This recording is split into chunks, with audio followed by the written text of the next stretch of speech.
Rome is history's greatest institutional achievement, but the machinations in the offices at the top of this institution, the palaces, are, believe me, darker than a modern horror or perverse erotic film. During Rome's golden age, the system was so solid that even if the emperor slept with his mother or sisters, poisoned his closest friend at dinner, or brought a horse into the assembly, the tax collectors in the provinces continued their work, roads continued to be laid, and aqueducts continued to bring life to the city. Today we will see how an empire was run on autopilot, walking that fine line between the decay of the palace and the unshakable solidity of the concrete. We will examine the intrigues and technological genius in Rome. It all began with Tiberius's famous villa on the island of Capri. When the emperor fled Rome and secluded himself on the island, he turned it into a laboratory of sexual perversion. His relationships with young children, his bizarre games, which he called fish, tarnished the nobility of Rome. Caligula, who followed, pushed the boundaries even further. It is said that he had incestuous relationships with all three of his sisters, and even declared his favorite sister Drusilla a goddess, and ordered all of Rome to mourn her death. Caligula turned his palace into a brothel. He would serve the wives of senators as appetizers at his table, then recount what he had done to their husbands' faces.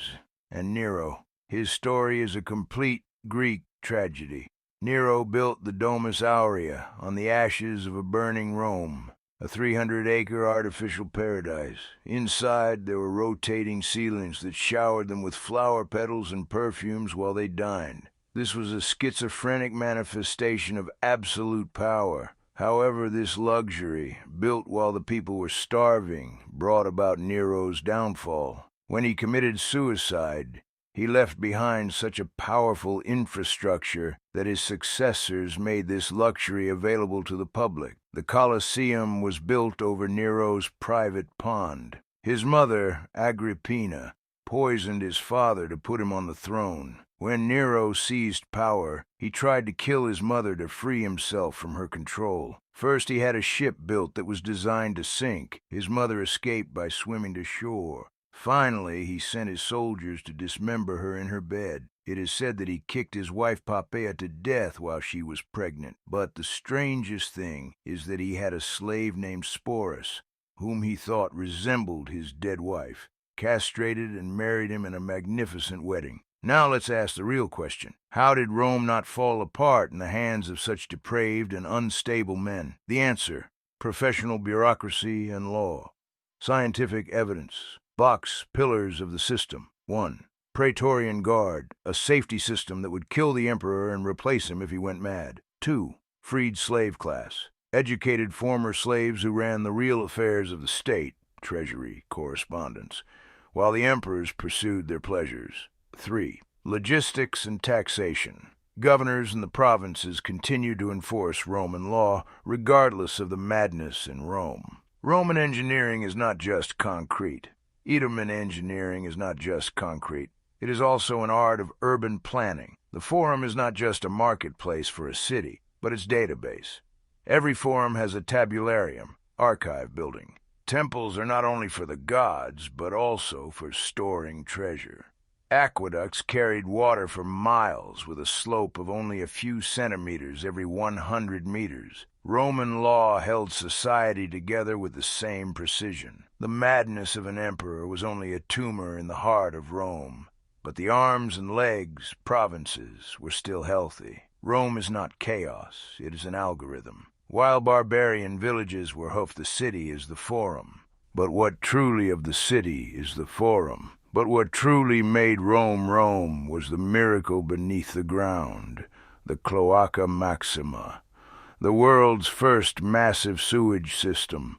While it emptied the city's waste into the Tiber River, the aqueducts above carried pristine mountain water into the city, and that famous Roman concrete, opus caementicum. Thanks to the volcanic ash of Pozzolana, this concrete not only hardened but also produced Tobermorite crystals that self-healed cracks.